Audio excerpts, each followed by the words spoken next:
6 months have passed since Riddick arrived on this planet. Survival is no longer the problem. Food and water are covered. Then one day, the jackal comes bounding back, unusually worked up, like it found something worth showing off. Riddick tells it to drop whatever is in its mouth. It's a plastic ball, which means humans have been here at some point. For the first time, Riddick sees a real chance of getting off this rock. He follows the trail immediately and finds more signs of human activity scattered around. Someone or something civilized passed through here. Over the ridge, he finally spots it, an abandoned human outpost. But when he gets inside, he realizes what it actually is. A signal station left behind by bounty hunters. Nothing of value except a few packs of compressed rations. He tears one open, and it's a sticky, disgusting mess. Clearly expired a long time ago. He just tosses it to the jackal. Even the dog wants nothing to do with it. It says dog food on it. If you could read that. Riddick gives up trying to feed it that way and cuts off a thick slab from a large ham instead. The two of them settle into a rare quiet moment. Then the sky darkens without warning. The jackal starts trembling immediately. Riddick pulls off his goggles and scans the horizon. A heavy storm is closing in fast. The rain itself isn't the problem. The problem is what the rain does to the ground once it soaks through. The scorpion creatures buried underneath will surface, and if the storm covers the whole area, this place will become a killing field within minutes. He has to find a way off this planet now. He heads back to the outpost, activates the identity scanner, and deliberately broadcasts his location. As the most wanted fugitive in the galaxy, Riddick is the top prize for every bounty hunter out there. It doesn't take long before a ship lands on the planet, knowing exactly who they're dealing with. The bounty hunters move with total caution. They sweep the outpost fast, but Riddick is already gone. And to make it worse, he left a message behind. Leave one ship and go, or die here. Riddick's whole play was to steal a ship and disappear. But these are bounty hunters. They're not the kind of people who scare easily. They lock down the outpost immediately. Sensors and detection equipment go up everywhere. To Riddick, none of it matters. Once he figures out Riddick is after the ship, the bearded leader pulls the power cells out and hides them. That way, even if the ship gets taken, it won't go anywhere. To draw Riddick out, he releases a female prisoner. And the moment she's untied, her face is pure terror. Because every time she gets freed, it means he's about to hurt her. But this time, he just tells her to run. She doesn't think twice and takes off. She barely gets any distance before a shot hits her in the back, and she drops dead right in front of Riddick. The bearded man pulled the trigger himself. Riddick watches from the shadows as she takes her last breath, and something in his eyes goes completely cold. Then the bearded man calls out, promising to put Riddick's head in a box and collect the reward. Riddick almost laughs. He just found one more reason to kill him before he can make a move. The situation gets more complicated. A second ship arrives, better equipped and better organized. They look like a proper military unit. Their mission is also to bring Riddick in. The bearded man is immediately annoyed. He was here first and he wants the bounty for himself. But the Commander Johns sees things clearly. Riddick is not a regular target, and Johns isn't here for the money. He has a different reason for wanting Riddick alive, unless the bearded man asks for help directly. His team isn't getting involved, so the two sides work out a temporary arrangement. Since Riddick's only real goal is getting a ship, they strip out all the power cells from both ships and lock them in a safe. The plan is to use the ships as bait. When Riddick comes for them, he walks straight into the trap, but they're seriously underestimating him. When night falls, Riddick is already positioned around the perimeter of the outpost, and he's already figured out their play. They know Riddick's eyes can cut through complete darkness. The night is his territory, but the bearded man came prepared. His sensors can operate in the dark too. Sure enough, the alarm trips not long after. He pulls up the feed and sees an animal moving through the detection zone. See it now. You want me to pop it? Knock it down. One shot suppressed.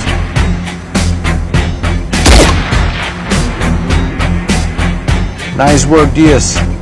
Encouraging. That's something in my eye. It's called a scope. What he doesn't know is that this jackal was sent by Riddick on purpose, and it walks off with one of the sensors in its mouth. That sensor picks up ground vibrations. Riddick grabs it and starts hammering the ground hard. Every detector in the outpost goes haywire at once. Alarms screaming everywhere. What the fuck's going on here? The bearded man rips out the power in frustration, then leads his crew out to replace the equipment. On the other side, Johns is checking the supplies. Most of it is untouched, but 6 large animal traps are missing. Hey, Santana. You did sweep the area before I got here, right? Oh, I just want to make sure no one set any traps for us. Traps? What kind of traps? The kind with jaws.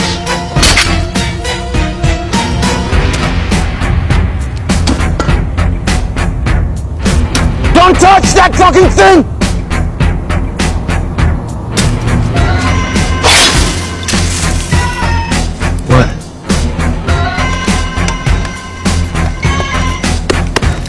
Up armor.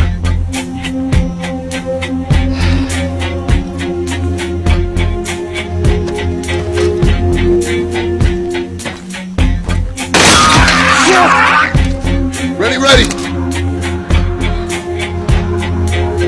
Then in the chaos, he sets off a second trap himself. The bearded man nearly jumps out of his skin. He backs up slowly and tells everyone nearby to stay sharp. Copy that, Jason. But Nunez doesn't respond at all. He sends two of his crew to check on him. When they get there, all they find is a wide patch of blood. Both of them are already shaking. Then one turns around, and the other one simply vanishes.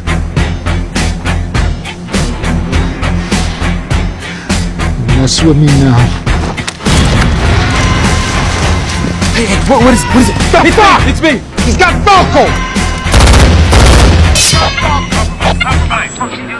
Never saw him, man. He was right here and I never... What about the ship? Is he on He's not coming for the ships. He's coming for fucking us. Just fucking shoot!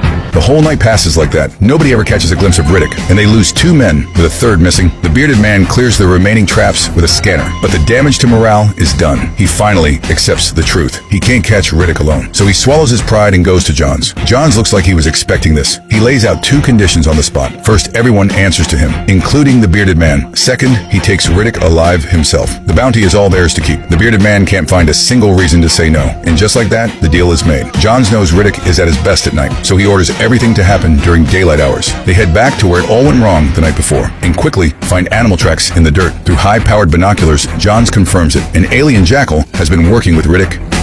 It's the same dingo-dongo thing from last night? I'm pretty sure we killed that one.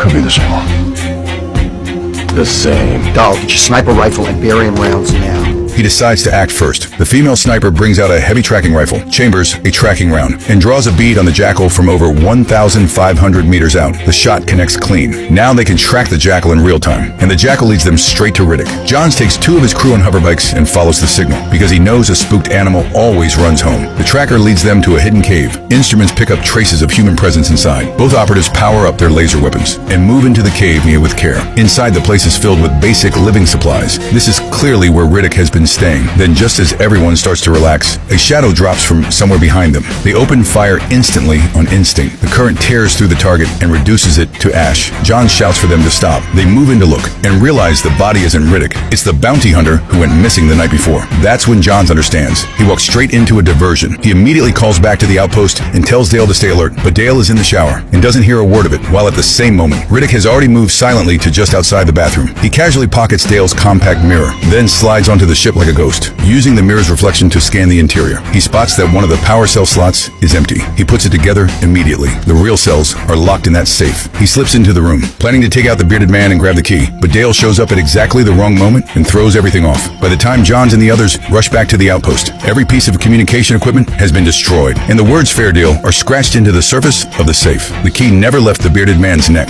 but he's nervous enough to open the safe and check. The cells are still there. Everyone breathes again. What none of them realize is that Riddick has been on the roof the whole time. His actual plan was to get them to open the combination lock themselves, then take the cells once their guard drops. While everyone is still trying to figure out their next move, one of the men senses something nearby, then Riddick appears from nowhere, like smoke. You scared of me?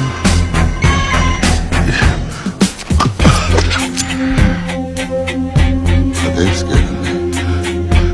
Yes, they're scared of me. They're all scared of the wrong thing.